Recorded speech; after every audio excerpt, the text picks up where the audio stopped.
I'm gonna tell a story on myself as I put this shit on top of the leaves.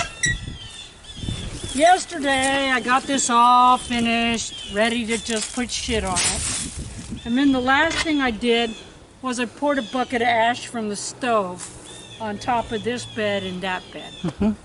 And as I was doing it, I noticed that the bucket was warm, and I said to my wife, I said, you watch, if you wanted these leaves to catch fire, they never in a million years would. You could light them and light them and light them and they would not catch fire. But if I don't put water on this will catch fire, burn up all these leaves, burn up the bed. Well, guess what? I forgot to put water on the ash. And guess what? I walked out the back door and I smelled leaves burning. So I ran over here.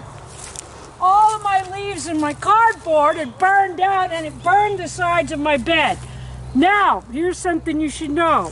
Because it didn't burn the wood, it just charred it, it actually makes it stronger. Yes. So instead of despairing that I had done a stupid ass fucking thing, I just said, well, I wanted that one to be strong. There you go. You can plant something that's going to try to get out here. Yeah. Well, and what was weird is that the cardboard didn't completely burn up either. No, the cardboard in the middle didn't burn.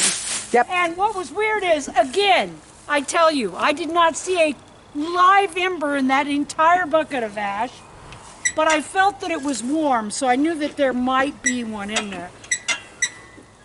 If you wanted to do that, if you wanted to burn a pile of leaves, and you poured that in an entire bucket of flaming coals on those leaves, they would not catch. They would not catch. Nope. But there you go. When you do that and walk away, damn. Yeah.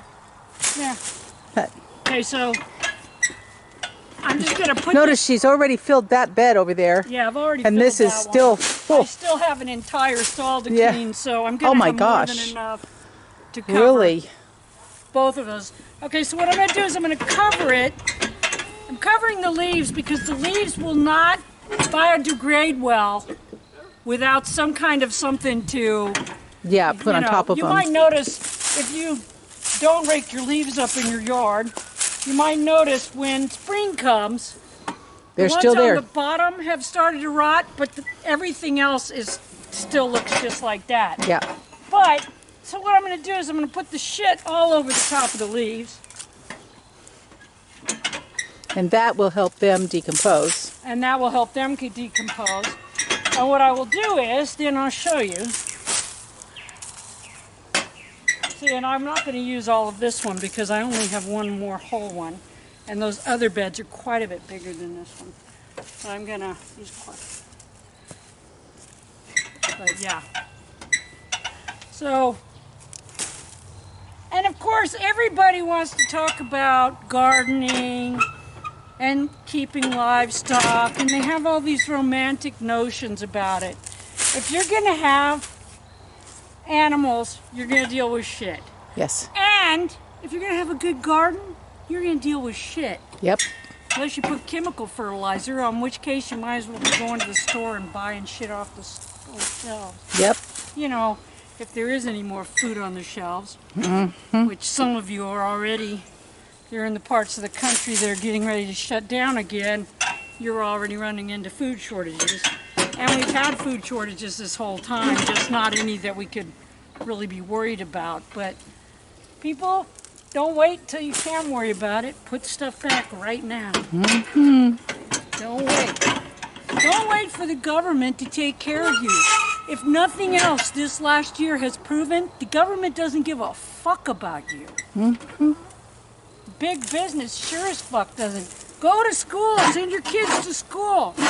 Everybody right now is having trouble because the kids either went back to school and periodically they have to go home and virtual learn, in which case they don't know what the hell they're doing at all, or they're home virtual learning anyway to keep them and the family safe. Here's a simple fix, government. No school this year. None. All the kids go back next year. They pick up where they left off. You pay your teacher and your staff as if they're working. You let them maybe do refresher courses online for the kids that want to keep up and don't want to lose what they've lost. and you quit trying to do the same thing. You've got literally right now, they're loading bodies. Convicts are loading bodies into refrigerated cars in Texas. That's not normal. No.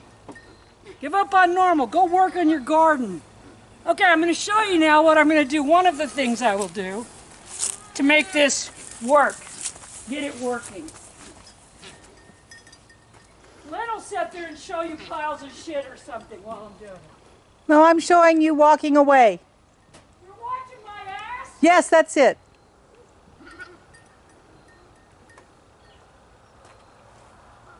Okay. So here's a Folgers, old Folgers thing. I use them for everything.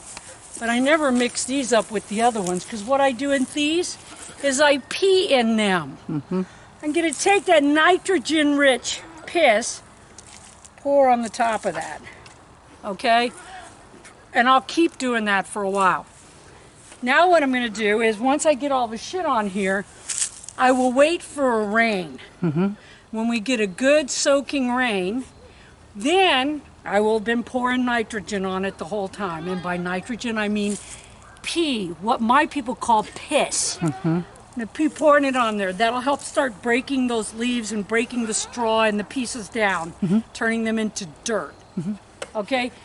When we get a good rain, I will pour, I know it sounds sacrilegious, I will pour parts of a can of beer on all 4 of these, and then I will tarp them. And then they will start to work and they will start to break down much, much quicker. Even in the cold winter, those will stay warm. And they'll continue to cook until spring. And hopefully in the spring, I pull it off and we go, oh my God, that's the best soil ever. Or we go, well, that didn't work with a fuck. That's all for now, kiddos. Okay.